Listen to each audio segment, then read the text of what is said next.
and more outcomes. So that decides your future. And except for the NIH, China government is the richest funding place. So many foreign scientists work with China government. And the other thing is, if you check these papers and the fabricated things I found out in the paper, they lead to all the top peer-reviewed journals. So the peer-reviewed journals like Nature, Lancet, New England Journal of Medicine, these people, they did the peer review, but somehow they all ignore this kind of very clear mistake and unusual things, and they publish it. And then they encourage the whole scientific world to believe that because of their reputation. So then that means they help the China Communist Party in covering up the whole origin of the SARS-CoV-2. Also, they censor the lab origin theory. All the papers linked to such things cannot go to the top journal, and most probably they go to the non-peer review website. And then, like my report, those people jump out question, this is not peer review scientific report, very hilarious.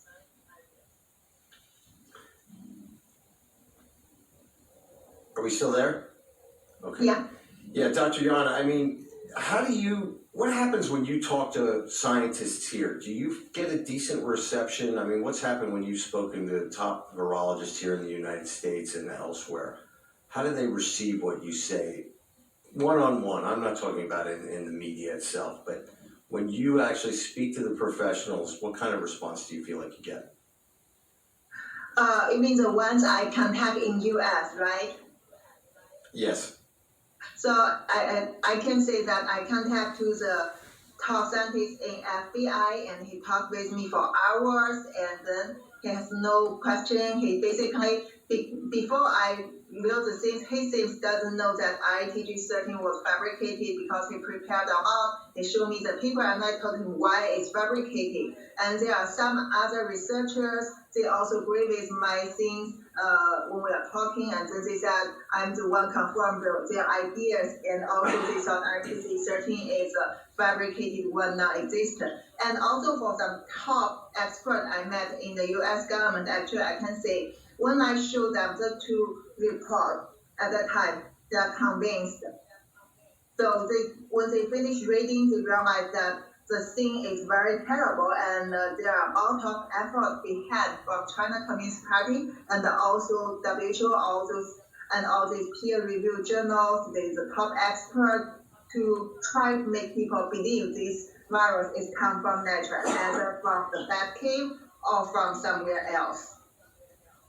How does it make you feel, like, for example, that article from yesterday in the Daily Mail, which was largely complimentary, but the thing that bothers me in each of these articles, when they contact Hong Kong University and they say, oh, what can you tell us about Dr. Yan?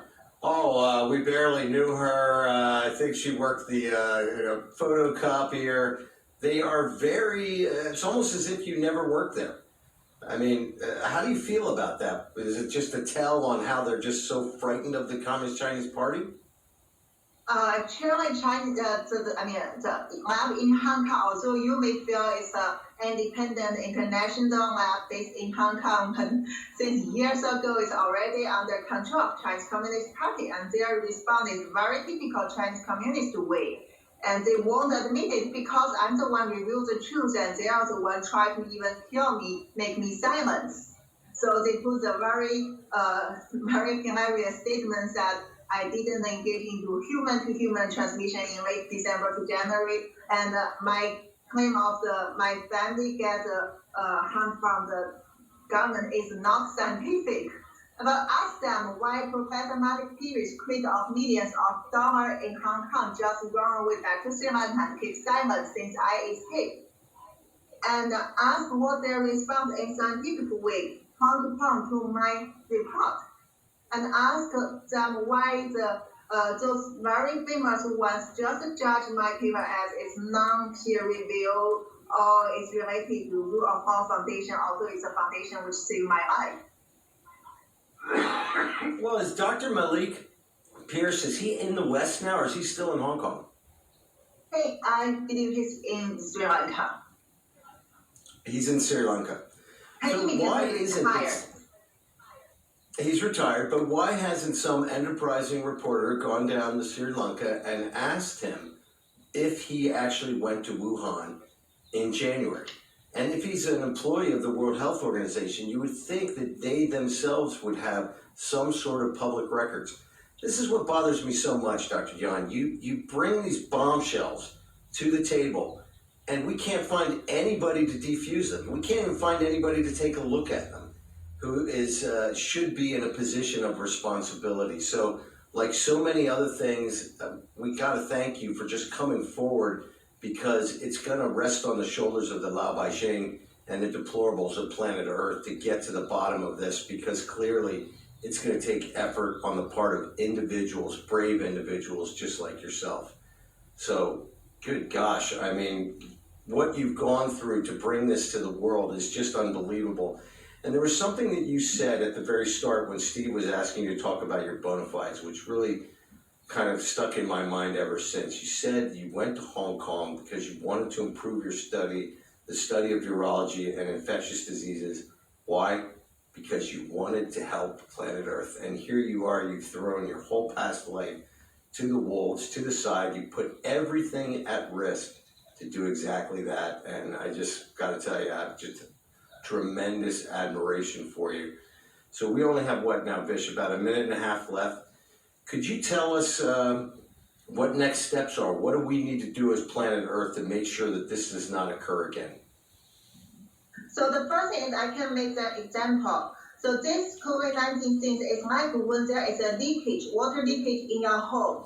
And now you're looking for drugs and vaccine. It's like you are talking about whether mop or the heater can help you to make the house dry. Or maybe you thought it comes from nature. That means you want to change the broken drain pipe. But no, if you back to see this, all the thing is wrong. The thing is your neighbor deliberately try to spill water from any possible space into your home. Maybe from your door, from your window, from your roof.